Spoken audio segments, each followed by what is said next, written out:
Bupati Aceh Selatan periode 2025 hingga 2030, Haji Mirwan MS menolak menggunakan mobil dinas untuk keperluannya dalam menjalankan tugas.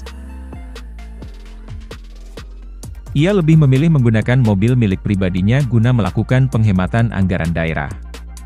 Ada hal yang lebih prioritas, yang jelas bukan mobil dinas.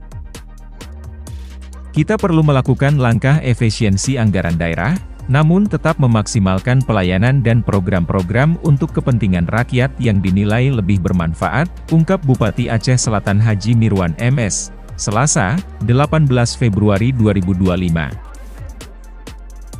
Di tengah kondisi keuangan daerah Aceh Selatan yang begitu memprihatinkan, Haji Mirwan ingin memberikan contoh kepada jajaran Pemkab Aceh Selatan agar dapat melaksanakan tugas maksimal dengan mengedepankan efisiensi anggaran.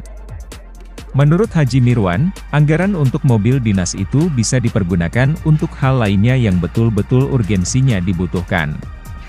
Saat ini ia melihat masih banyak persoalan yang perlu kita lakukan untuk berbenah. Kami mengucapkan terima kasih banyak kepada Pemkab Aceh Selatan yang telah memfasilitasi kami mobil dinas, tetapi dengan kerendahan hati kami menolak menggunakan fasilitas mobil dinas tersebut, katanya. Menurut Mirwan, Pemkab Aceh Selatan saat ini harus lebih menghemat anggaran. Mengingat, APBK Aceh Selatan tengah mengalami defisit anggaran.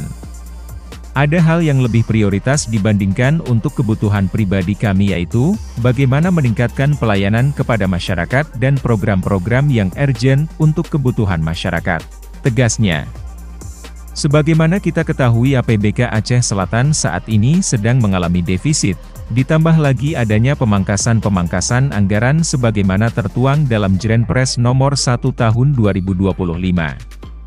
Efisiensi anggaran adalah langkah penting yang harus kita lakukan sebagaimana diamanahkan oleh Presiden Republik Indonesia Bapak Prabowo Subianto, pungkasnya.